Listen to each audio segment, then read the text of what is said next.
Hey everyone, எல்லாருக்கும் வணக்கம். என் பேர் குறிஞ்சித்தேன். இந்த வீடியோல நம்ம பெர்சாபோலிஸ்ன்ற படத்தை பத்தி தான் பார்க்க போறோம். நீங்க இந்த சேனல் சப்ஸ்கிரைப் பண்ணாம இருந்தீங்கன்னா சப்ஸ்கிரைப் பண்ணுங்க and hereafter இந்த மாதிரி சூப்பர்பான வீடியோஸ் எல்லாம் வரப்போகுது. பெர்சாபோலிஸ்ன்ற படம் மர்ஜின் சத்ராபி அவங்களோட ஆட்டோபயோகிராஃபியா வெளிவந்த காமிக்கல் லிட்ரேச்சரோட மூவி வடிவம். மர்ஜின் சத்ராபி அதாவது நம்ம மர்ஜி அவங்கள பத்தின படத்தை இப்போ பார்ப்போம். இப்போ நம்ம மர்ஜியோட சின்ன வயசுக்கு போகிறோம். 1979 ஈரான் ரெவல்யூஷன் நடந்துச்சு. அந்த ரெவல்யூஷன் அப்போ இருந்த ஈரானோட ஷாக்கு எதிராக நடந்துச்சு. அந்த ரெவல்யூஷனில் மர்ஜியோட ஃபேமிலி ரேலியில் கலந்துக்கிட்டாங்க. ஸோ மர்ஜி வளர்ந்த சூழல் என்னன்னா ஒரு பொலிட்டிக்கல் சூழல். அவங்களோட வீட்டில் பொலிட்டிக்கல் டிஸ்கஷன் நடக்கும். அவங்களோட தாத்தா ஆல்ரெடி ஃப்ரீடம்காக இறந்தவர். அவங்களோட ஃபேமிலியே ஒரு பொலிட்டிக்கல் ஃபேமிலி. அதில் தான் மர்ஜி வளர்றாங்க. இப்படி வளர்ந்துட்டு வந்த மர்ஜிக்கு அவங்களோட uncle Anu, he is a communist. அவர் கம்யூனிஸ்டாக இருந்ததுக்காக அவரோட பிலீஃப்ஸ்க்காக அரெஸ்ட் பண்ணப்படுறாரு. இப்படி அரெஸ்ட் ஆகி 9 இயர்ஸ் ஜெயிலிருந்து திரும்பி வந்த அனு மர்ஜியோட வீட்டில் டின்னர் சாப்பிட்றாரு. அப்படி டின்னர் சாப்பிடும்போது மர்ஜிக்கு நிறைய ஸ்டோரிஸ் சொல்கிறாரு. அந்த ஸ்டோரிலாம் நம்ம மர்ஜிக்கு ரொம்ப பிடிச்சிருக்கு. அப்படி மர்ஜி இன்ஸ்பயர் ஆன அவங்களோட அங்கிளை அவங்களோட பிலீஃப்ஸ்க்காக, அவங்க கம்யூனிஸ்டாக இருந்ததுக்காக மட்டுமே எக்ஸிக்யூட் பண்ணுறாங்க. அதாவது அவங்களுக்கு மரண தண்டனை கொடுக்குறாங்க.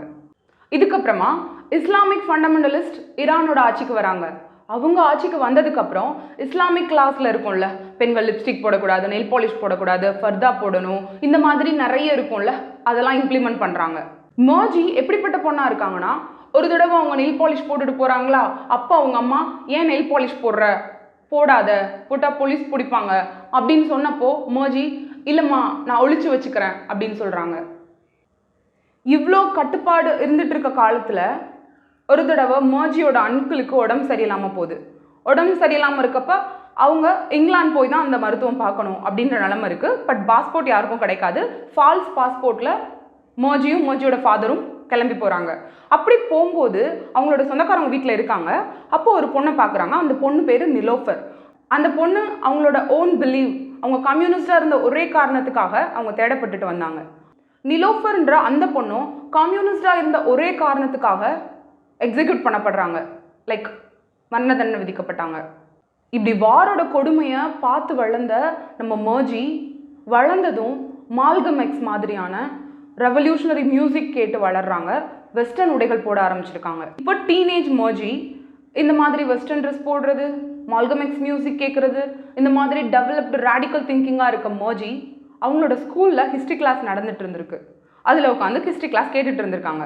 அப்போ அவங்க டீச்சர் என்ன சொல்லியிருக்காங்க, இப்போ இருக்க கவர்மெண்ட் தான் சூப்பர் அப்படின்ற மாதிரி சொல்லியிருக்காங்க.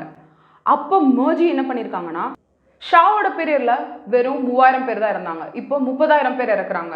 என்ன தைரியம் இருந்தால் நீங்கள் பொய் சொல்வீங்க அப்படின்னு சொல்லிட்டு அவங்க ஹிஸ்ட்ரி டீச்சரை பார்த்து கேட்டாங்க.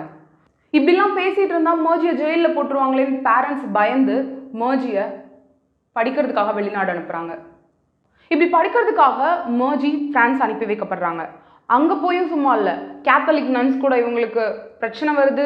அவங்க நன்ஸை இன்சல்ட் பண்ணிட்டாங்க.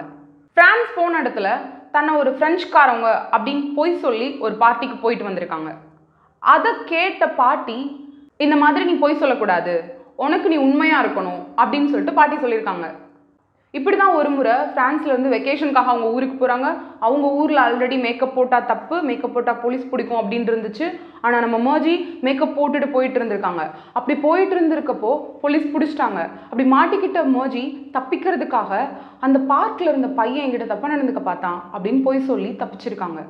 இதை கேள்விப்பட்ட பாட்டி, உன்னோட அங்கிள் ஃப்ரீடம்காக இறந்து போயிருக்காரு, நீ உன்னோட இன்டெகிரிட்டியை விடலாமா? நீ எப்போதுமே உன்னோட இன்டெகிரிட்டி அதை விடவே கூடாது, நீ பொய் சொல்லக்கூடாது அப்படின்னு சொல்லியிருக்காங்க.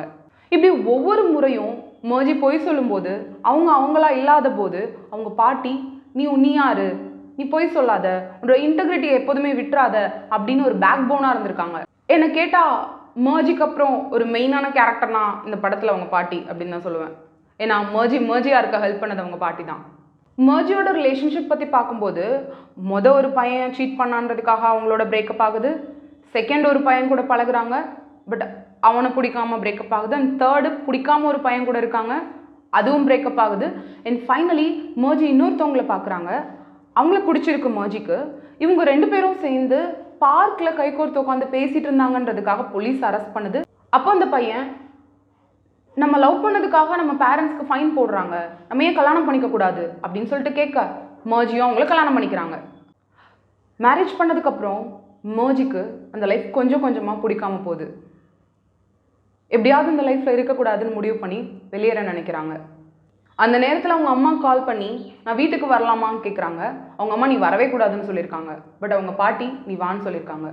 வீட்டுக்கு வந்த மர்ஜி நான் அந்த மாதிரி பாரிஸ் போக ஆசைப்படுறேன்னு வீட்டில் சொன்னப்போ எல்லாரும் எதிர்த்துருக்காங்க. அவங்க பாட்டி மட்டும் அக்செப்ட் பண்ணியிருக்காங்க. அப்படி மர்ஜி பாரிஸ் போனதுக்கப்புறம் அவங்க பாட்டி இறக்குறாங்க. அப்போ இந்த படத்தில் ஒரு டயலாக் வருது, ஃப்ரீடம்க்கு எப்போதுமே ஒரு விலை இருக்கும் போல் அப்படின்னு.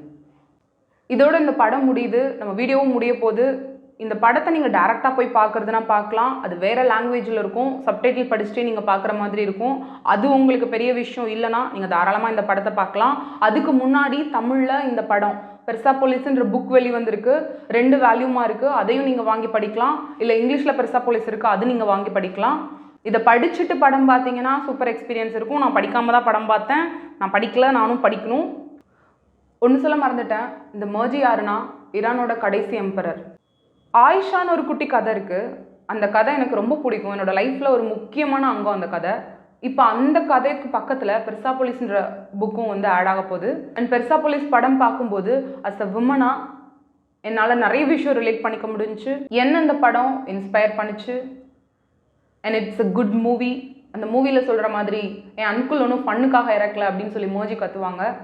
அவ்வளோ உணர்வுபூர்வமாக இருக்கும் அந்த படம். உங்களுக்கு கண்டிப்பாக பிடிக்கும்னு நினைக்கிறேன், நீங்கள் பாருங்கள்.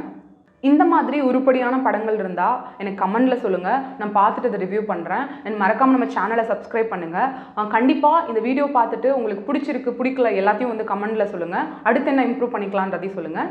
Until then bye bye, stay tune.